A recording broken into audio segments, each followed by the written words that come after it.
So hello everyone, this week from a slightly different location, which is Los Angeles in the United States, where I am actually opposite some of the biggest and best law firms of the world. And seeing all these names brought back memories of my time in a big American law firm where we were working on a pretty interesting class action litigation, which involved a sovereign of the Middle East and 3 different states in the United States where this litigation was filed. Obviously, navigating a big class action suit is a very interesting and very different proposition to law and the way litigation works in the Middle East. So I thought I would talk about, class action litigation today and the fact that the US civil procedure law requires a number of people who might have had the same sort of grievance and suffered damage or loss as a result of the actions of a particular company or corporation, where they come together and they basically file a lawsuit in a particular state. Now, I have to say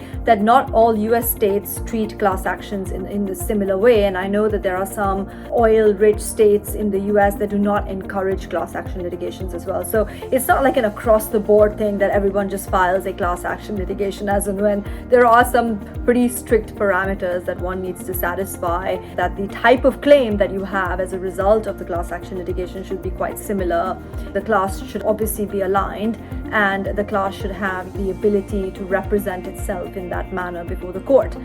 Now, obviously, you may recall or you may not recall, one of the biggest class action litigations that was filed was related to the tobacco industry in the US. And I remember sort of growing up and looking at ads of the Marlboro Man and Joe Camel, the Camel cigarettes and things, which were obviously taken off after this particular class action litigation where the tobacco companies had to pay a huge payout because they were effectively sort of selling cigarettes in a manner and sort of promoting the use of cigarettes amongst a young population, and it was obviously a very famous case at the time, and probably I think the biggest payout in class action that we have seen. Now, bringing back this sort of concept into the Middle East, there isn't really a platform or there isn't really clarity in the law which allows a class of people to file a case against a corporation in the Middle East. Obviously,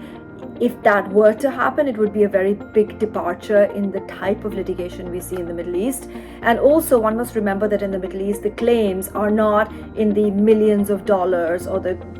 billions of dollars as you see in the United States, where the compensation awarded by the courts is huge. Under the civil law system in the Middle East, generally compensation has to be justifiable and it has to be a reasonable or actual representation of the loss that you might have suffered, which can be very hard to quantify when, say, in a tobacco case, you're talking about your lungs and the fact that the use of cigarettes might be a long-term damage, not an immediate short-term damage to a young person, that kind of comparison. So really very difficult to quantify cases do not get big compensation in the Middle East, and there's also a very small cost element. So generally speaking, the plaintiffs would get their costs back, the winning side would get their costs back, but again, in the Middle East, the costs awarded are not in parity to what you might have spent for a lawyer or you might have spent on court fees. So there you go, signing off from Los Angeles.